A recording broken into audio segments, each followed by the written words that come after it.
Hi guys, I have gotten many requests on how to retighten my hair. Now, when I took the retightening class 6 months after the installation of my locks, I had to sign a contract stating that I would not teach the strategies to taking care of my hair.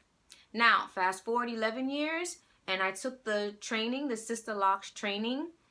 Again, you sign another contract stating that you will not teach people how to retighten or how to install locks and so forth. So I'm not at liberty to share that with you, but I can share with you the process of how I approach retightening my hair.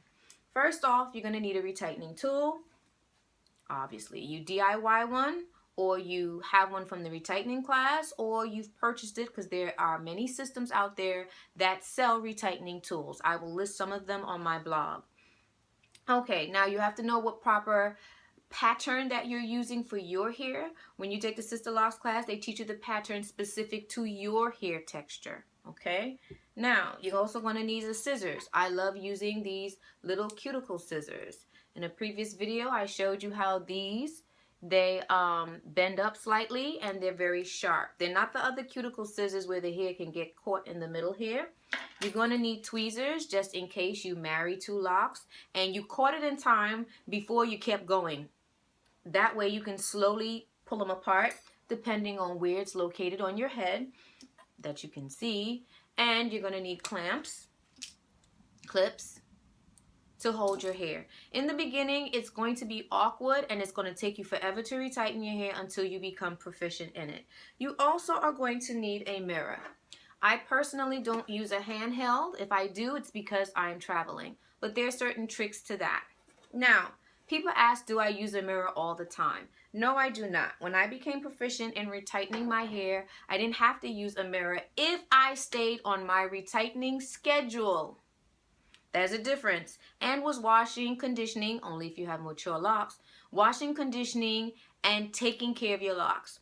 When you take care of your locks, you'll have healthy growth. The growth will be in that lock, in that specific lock. If you let your hair keep going and going and going and you're not retightening it, the integrity of the lock will be compromised. The hair may start to thin at the base and it'll start to fray out away from the lock. Next thing you know, you have a little thin strands holding the lock and frayed out hair like this. If you are retightening your hair, not looking in the mirror, when you are doing that, you will marry hairs to other locks. It just doesn't belong there. When you stay on point with your schedule and you have healthy growth, when you go to part your hair is going to naturally part along the lines of the grid or separation, whatever type of locks you have. It's going to separate naturally. And you'll learn how to hold the base in a certain way to include only those hairs, and you will learn how to manipulate the tool enough to only catch those hairs. You will catch some hairs by mistake, but you will learn and navigate around it. Now, when I was first starting out, I had to use a mirror, and what I did was I have the medicine cabinet mirror in the bathroom. So let's say that this is the medicine cabinet in the bathroom. I had a wall that was adjacent, close to the wall that held the medicine cabinet. So what I did is I went to Walmart, got the cheap, I think it was $6 to $10 mirror, the tall, long, skinny ones you stick on the door, and I nailed it to this wall. So pretend this mirror, this window is where the mirror is on this wall. Now the medicine cabinet is facing me, and the mirror that I nailed to the wall is facing my side. When I would go to do my hair, this medicine cabinet mirror pivoted this way. So when it pivoted this way, I would stand here, I would just turn my head. So this mirror right here picked up the back of my head, and I could see the back of my head through this mirror. That's how I did it. Now suppose you say, okay, I don't have a medicine cabinet adjacent to a wall. Then you have to improvise. 2 ways to improvise. When I was visiting my cousin and I had to do my hair, she had a medicine cabinet that pivoted, but the walls were way across the room. But the shower curtains were behind, the shower rod and curtains were behind me. So I took a handheld, I got a wire hanger, I stuck it, the hook part on top, and then I hooked it on the shower rods behind me, and then I pivoted whichever way the medicine cabinet moved, pivoted in order to see the back of my hair. Okay, if you don't have that, the last ditch effort is to get 2 Walmart mirrors, sit them down, sit one against the wall, take the other one. So there's one against the wall in back of you, and the other one is in front of you, but you lean it up against the chair. So the chair is here, and the mirror is leaned against the chair, and the mirror has to be tall enough.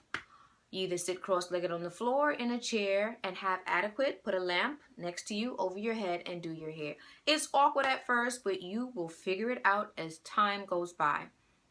Almost forgot. You could also get the mirrors that's on that lattice thingy and you screw it into the wall and you stretch it across the bathroom and you can, pivot it any which way in back of you and do your hair. The goal is to get proficient enough that you were using the mirror rarely. If you have a lot of fray hairs and you are not proficient enough in the beginning, you can cause your grid to go askew because you're marrying hairs across the grid, across the parts of the grid, and that can be a problem. When I took the retightening class, they advise now that you go in to see your consultant or someone professional twice a year to see what, to just clean up behind what you are doing. It is an excellent idea to know, to educate yourself, to get hold of the proper information and how to maintain your hair. Maintaining your hair is, I believe it's mandatory. You should know how to take care of your hair. I retighten my hair 7 days in a week. I will choose 5 days in a week to do it.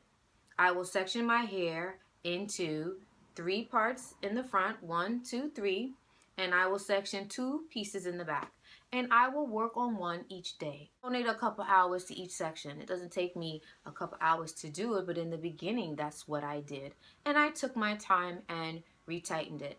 I realized when I tried to retighten it all in one day, I became stressed out. And the point of getting Sisterlocks or any tiny, fine locks is to be at ease with oneself.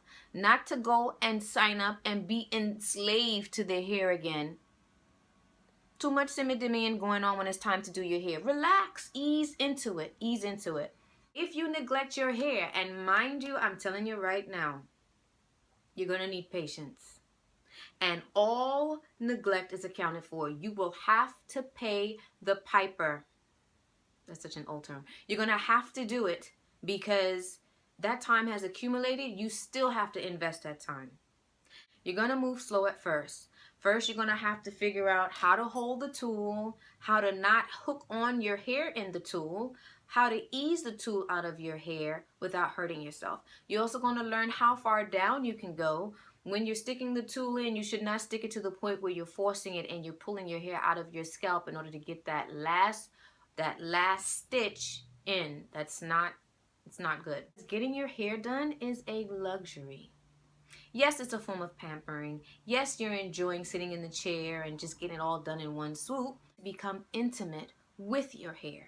How it behaves in the different seasons, how it behaves when you don't wash it, how it behaves when you wash it, when you oil it, when you moisturize it, all these things. Take your time, stick to the program of how you've been taught to retighten your hair, and you should be okay.